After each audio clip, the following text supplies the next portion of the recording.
Part B, Directions. This part of the test consists of extended conversations between two speakers.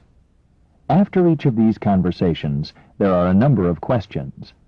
You will hear each conversation and question only once, and the questions are not written out. When you have heard the questions, read the 4 answer choices and select the one, A, B, C, or D, that best answers the question based on what is directly stated or on what can be inferred. Then fill in the space on your answer sheet that matches the letter of the answer that you have selected. Don't forget, during actual exams, taking notes or writing in your test book is not permitted. Now let's begin Part B with the first conversation. Questions 31 to 33. Listen to a conversation between two students. Hey, Amy, where are you off to? To the recreation center. I've got a physical education class. What course are you taking? Fencing. Oh, really? Is it hard? I was in the fencing club in high school, so for me it's mostly review. I once heard someone call fencing the thinking person's sport. Would you agree with that? It does require lots of concentration, and if you want to win matches, tactics are important, just like in a game of chess. And I suppose you have to be fast and strong to win. Speed is important, and agility, but you don't have to be particularly strong to be a good fencer. The main reason I like fencing, though, is that it's great exercise. I find an hour of fencing is as good a workout as, say, an hour of tennis.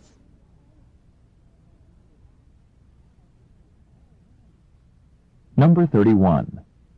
What is the woman going to do? Number 32. Which of the following does the woman say is not particularly important in fencing? Number 33. Why does the woman compare fencing to tennis? Questions 34 to 37. Listen to a conversation in a university bookstore. That comes to $160. $160? I just can't believe how expensive textbooks are. And that's just for required texts. Why, if I had to buy all the books on my suggested reading list, I'd have to take out a bank loan. You could save some money if you bought used texts, you know. I suppose. But it's hard for me to study from a text that's been marked up. Tell me, if I don't need some of these books, can I get a full refund? Sure. If the professor changes his mind about a book or if you drop a course, just return it and we'll give you your money back, but only for the first 3 weeks of class. So don't write your name in the text or mark it up until you're sure you're going to keep it all semester. And what about at the end of the semester? What's your buyback policy? As long as the books are in reasonably good condition and they're going to be used in class the next semester, we'll give you 50% of their original value, even if you didn't buy them at this store. Of course, if a professor changes texts or if a new edition comes out, we won't buy them back at all. 50%? That's all? Well, I suppose that doesn't sound like much, but that's the store policy.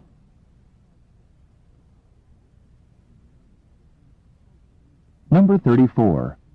What is the man buying?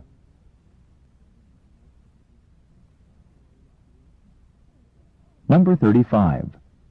At what point in the semester does this conversation take place? Number 36. If the man sells all the books that he buys today back to the store at the end of the semester, he receive?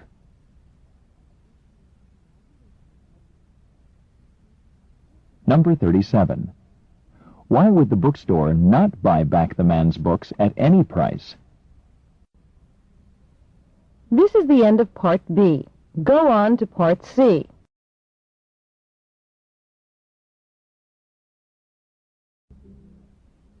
Now read along with the directions for Part C in your book as they are read to you on the tape.